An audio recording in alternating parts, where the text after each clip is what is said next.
Selic a 12,25, aumentou 1 ponto percentual. Isso aconteceu agora, era esperado que o aumento fosse de 0,75, o aumento foi maior. Tá? Por que isso acontece e quais as consequências? Vamos lá. 2 motivos principais para que se suba a taxa Selic, segundo o Banco Central. Primeiro, contenção de inflação. Segundo, alta do dólar, contenção da alta do dólar, fazendo com que o investidor estrangeiro entre no Brasil, coloque dólar aqui dentro. Vamos explicar essas 2 causas agora, para depois falar das consequências. Sobre a inflação, existe uma crença de que deixar o dinheiro mais caro faz com que a procura, por produtos, lógico, diminua. Se diminui a procura, o consumo diminui, o preço tende a cair para que se possa vender, já que vai ter muita coisa parado em prateleira. Isso é uma lógica, certo? Que na prática não é bem assim que acontece. Não à toa o Brasil está com a Selic alta já faz tempo, chegou a cair, não fica baixa, a cair, porque acima de 10% para mim é muito alto. E agora voltou a subir, certo? E por que eu acho que na prática não é bem assim? Você deixar o dinheiro mais caro atrapalha quem quer pegar empréstimo, financiamento, investir, sair de dívidas, olhar lá na frente. Porque o custo disso vai ser alto. Além de pagar mais caro no endividamento, a inflação está alta e isso também faz com que, entre aspas, indiretamente, o endividamento fique mais caro ainda. Porque eu estou pagando pelo dinheiro que eu peguei e ainda estou perdendo para a inflação. A saída para isso seria, ao invés de encarecer o dinheiro, fazer a produção melhorar, aumentar a quantidade de oferta. Quando você faz isso, o preço também cai. No Brasil, por que isso não é feito? Porque o que se arrecada de impostos mal paga a máquina pública. Ah, Sal, isso é política. Sim, para mim política nada mais é do que a gente eleger pessoas para tomar conta do nosso dinheiro, para que isso retorne para a gente. Então é impossível não citar um pouco de política falando em economia. Isso não é crítica, isso é um fato. Então, no Brasil, ao invés de estimular o crescimento empresarial, ocorre simplesmente o desestímulo ao consumo, deixando o dinheiro mais caro. Ao fazer isso, a gente vai para o dólar agora. O governo,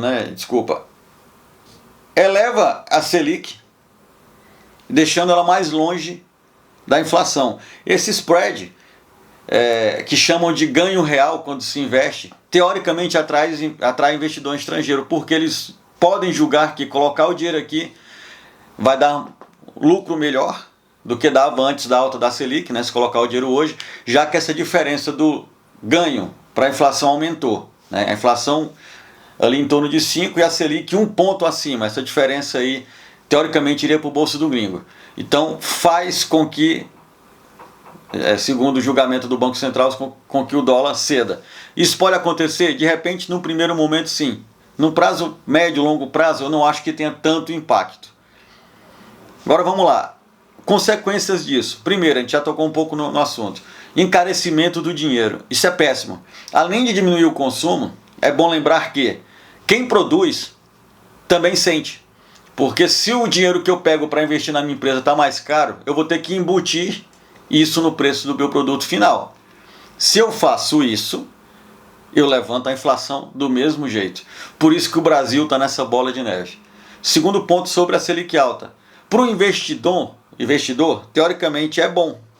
Porque eu vou colocar o dinheiro ali, ele vai render mais. Só que títulos públicos, por exemplo, pagando mais, pode ser que eu ganhe mais investindo, mas eu estou fazendo o governo dever mais. Porque ele vai ter que honrar com a taxa maior de remuneração para quem colocou o dinheiro no tesouro. Saindo do tesouro, indo para os outros produtos, LCI, LCA, os bancos vão ganhar mais? Vão. Mas se a máquina pública um dia quebrar, o banco vai ter que quebrar junto. Não tem jeito, a não ser que sejam os bancos maiores e tal, mas os pequenos sentem esse momento. E quando você pega títulos privados, CRA, CRI, enfim, certificados recebíveis, essas empresas pagam muito bem também, mas não tem garantia do FGC. E se elas quebrarem porque o Brasil deu errado, entre aspas, estou sendo bem hipotético, de que adiantou uma taxa alta se o dinheiro não retornou? E nós temos sim casos aí de empresas quebrando, tá? É só acompanhar mais a fundo as notícias. O segundo ponto aqui sobre o dólar. Tem gente que julga que o dólar, alto ou baixo, não influencia em nada a vida da gente. É bom lembrar que sim, as empresas grandes, elas importam e exportam produtos, insumos, enfim. Se o dólar sobe, se encarece. Dependendo de como a empresa tem o seu funcionamento, se ela precisa trazer coisas de fora para cá, o custo de produção dela aumenta. Para quem vai o preço? Embutido? Para a gente, consumidor, certo? Esse vídeo é bem simples, tá? A minha ideia não é falar mal do governo, porque se eu fosse falar mal de alguém aqui, eu iria começar pela gente mesmo, porque a cada ano, nas eleições, quem coloca as pessoas que estão lá somos nós, né? Fica até uma dica aqui, pensem nisso na próxima eleição, nas próximas, né? Porque há muito tempo a gente vê que o Brasil está do mesmo jeito. Melhora um pouco, piora muito. Melhora um pouco, piora muito. E a solução para isso tudo, certo? Ela é bem difícil de acontecer agora, porque teria que ter uma reestruturação muito grande.